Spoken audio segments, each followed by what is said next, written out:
Happy Saturday, webheads, which means it's another FOC video. That's right, guys. Final order cutoff.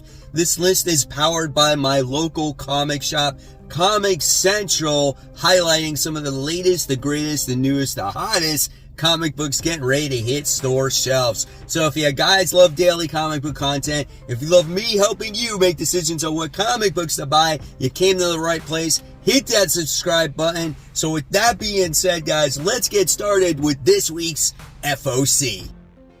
All right, guys, so here we go. Kicking it off with Marvel. We have Spider Society issue 1.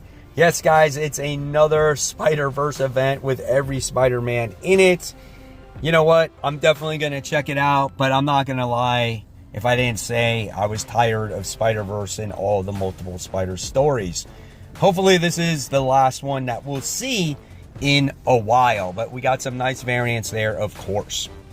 Then we have X Factor. This is issue 1, the next X book getting ready to hit store shelves. If you guys are fans of these characters, you might want to pick this one up.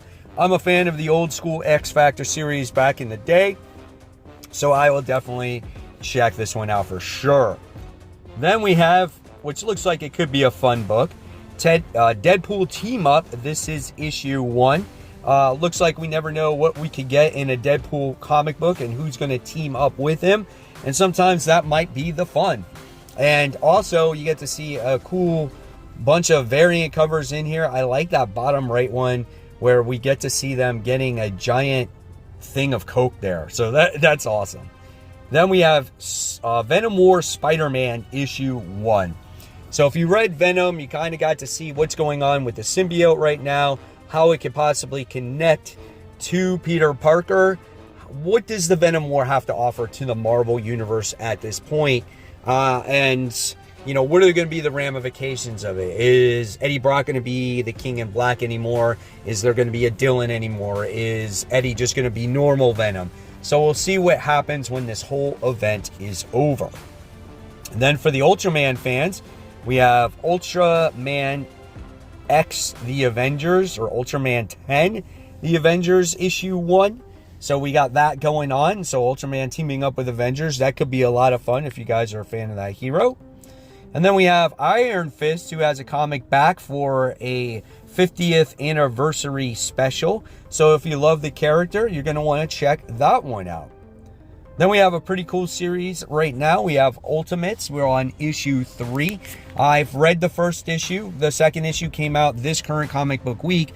I am still yet to read it, but I'm definitely going to be checking this one out. Then for the X-Men fans, here we go. We got X-Men issue 2. I want to know in the comments below, what did you think about X-Men issue 1? I know some people really liked it. Some people thought it was all over the place. And some people just absolutely hated it. I think this is a series that's going to take time to develop. So we'll see what happens. I'm definitely on board. Like I said, I love the Ileana cover there. Then we have the continuation of that Infinity Watch storyline. This is the Wolverine Annual. This is issue 1. Cool variants for this one here, and I'm curious to see Wolverine's involvement in the whole Infinity Watch. I'll say this every time it comes out. Immortal Thor issue 14. I'm not a fan of it. I do want to know if you're reading Immortal Thor and if you like it, and if you liked it more than Donny Cates' run, if you actually read Donny Cates' run. Next, we have Fantastic Four. Quite a few covers for this one. Issue 23. Nice main cover with Alex Ross. Looks like we got a cover here with The Thing, which looks awesome. And then we got those disco covers again. We got a classic cover in the bottom left and right, so those are pretty nice.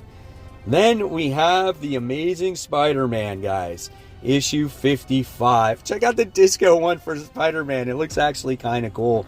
We got this whole thing going on still with the Green Goblin.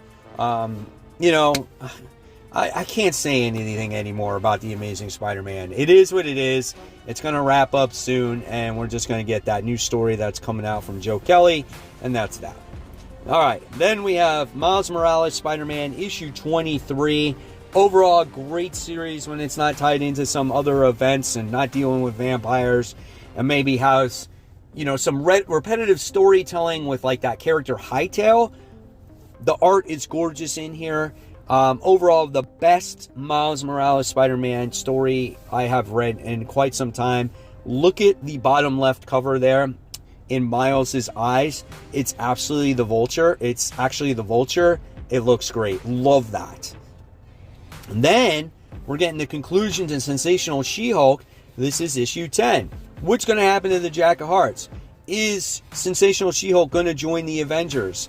I don't know. We got all that stuff to be answered in this last issue. And this is funny. I did not like this series at all, but eventually it grew on me. It became a guilty pleasure comic book. It was like that soap opera that you watch during daytime TV. All right, and then we have The Vengeance of Moon Knight, issue 8. So obviously we're getting the return of Mark Spector, and we're going to get a new Moon Knight book. We got that preview book that came out, that secret book, and what's with the Coke? We got more Coke on the right side. Did Coke pay money to Marvel to do some advertising? It's very interesting. So yeah, pretty cool stuff there for Vengeance of Moon Knight. There you have Venom issue 36. We got a homage cover there with Old Man Dylan shooting at Spider-Man. And this story is another story that's written by, Al Ewing, which, again, the only thing that I've really ever liked from him is Immortal Hulk. This story has gotten way complicated. We got all these different versions of Eddie. It's kind of like a King story in very many ways, and it's one of those stories where after the Venom War, hopefully we get a change and things are a little bit more simplistic for Venom. And then if you're a fan of Blood Hunt Red Band reprints, there you go, guys. You got 1, 2, 3, 4, and 5. I think that's pretty cool. Moving on to DC Comics, we got some very nice covers here. When it comes to Gotham City Sirens, issue 1, you got a Gilliam March D cover, is a regular cover cardstock. The prismatic gloss version of this cover is in 2 weeks. My gosh, there's like prismatic covers, but look at all these different covers, dude. These are nice. Like, I love the Catwoman cover. Harley looks pretty cute there. Poison Ivy looks nice. I always like the action figure variants as well. Let's check out Gotham City Sirens issue 3 of 4. Cover E, Gilliam March connecting prismatic gloss variants. There's another Catwoman cover. Looks like she's taking on, oh my god, the Joker's, I forgot her name. The one that was introduced a couple years ago. It's just totally dropped my mind. Let's move on. Absolute Power, issue 1, the second printing. So if you loved Absolute Power, the first issue like I did, you might want to check out this second printing. It's got all your cast of characters on there. Then we have Absolute Power issue 2, which issue 1, like I said earlier, phenomenal book. I really enjoyed it. Felt like this was something that had stakes. Love the top right cover. That looks nice. We get to see Superman fighting an Amazon robot. Nice cover there with Wonder Woman and Supergirl. So overall, great covers there. Love the first issue. Let's hope it continues. Then we have Batman issue 151. So we got Batman dealing with Bizarro there. Catwoman's there. It's an Absolute Power tie-in. Same thing, you got all your different variants. You got Batman action figure variant with no shirt on and his sword. You got him in is that Nightwing or is that Batman in his Speedo? Yeah, you got all kinds of great covers there. Then you got Birds of Prey. This is issue 12. So, yeah, there's that one. I do like the main cover, though. I like the little chibi-like characters. It's that Rose Beach cover. I'm not 100% sure, but that one's really nice. All right, and then we have My Adventures with Superman issue 3. The series that's, on Adult Swim. I haven't checked it out. I didn't read issue 1 and 2, so I'll probably pass on that. So then we'll go on to the indie gems here. So we have the EC Cruel Universe comic book. So this looks like something right up my alley. This looks like those horror books, but it's science fiction. I will definitely check these out. I love the way these covers look, and I think a couple of them are foils. And then we have Power Fantasy. This is issue 1 from Image Comics. So this is another new #1 coming out. You never know which stories could really do well, so I'll probably check that out. Then this one piques my interest here. We got Red Before Black, issue 1, written by Stephanie Phillips. Her indie stuff tends to be pretty solid. Not sure really what this is about. I know it takes place in Florida. The variant cover on the bottom right's throwing me for a loop because why is Erica Slaughter on there? Is she going to be in this book? That would be awesome. Then we have Pantra, issue 1 from Darkhorse Comics. That looks a little creepy. We have Flash Gordon with Defenders of the Earth. That is issue 1, so I might definitely check that one out. And then we have this like science fiction horror book called Life, issue 1. This is from Distillery. It's a 56-page comic.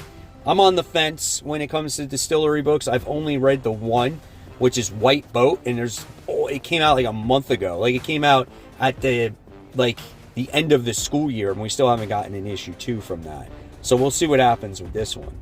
Then we got Cal, issue 1. This is 1964, I should say. Cal, 1964, issue 1. Man, I struggled with that one, so we have that one.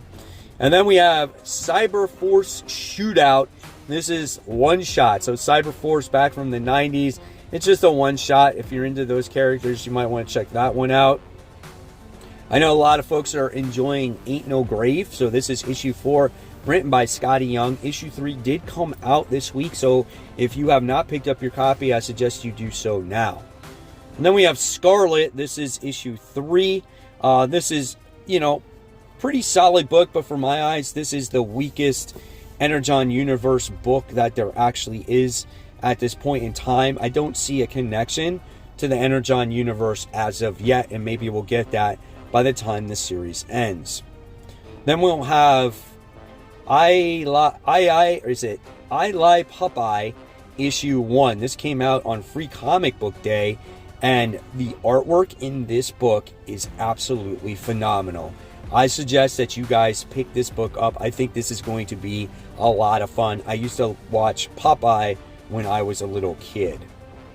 And then we have Garfield. This is issue 1.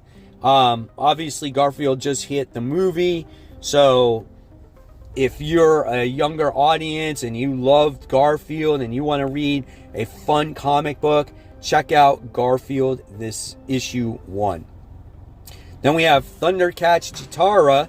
This is issue 2. I actually really liked issue 1. I actually liked it better than Thundercats itself because, like I said, I'm a character development guy, and I like when you introduce characters slowly, and this really introduced me to who Chitara is, where she comes from, what her power set kinda is, and her connection to Lion-O. So I love that, and I want to continue that story.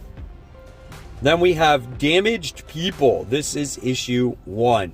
I don't know what's wrong with these people, but maybe I'll check it out. And then we have probably the comic book of the year right here, guys. I'm going to buy this one. We have Slaughter Otter.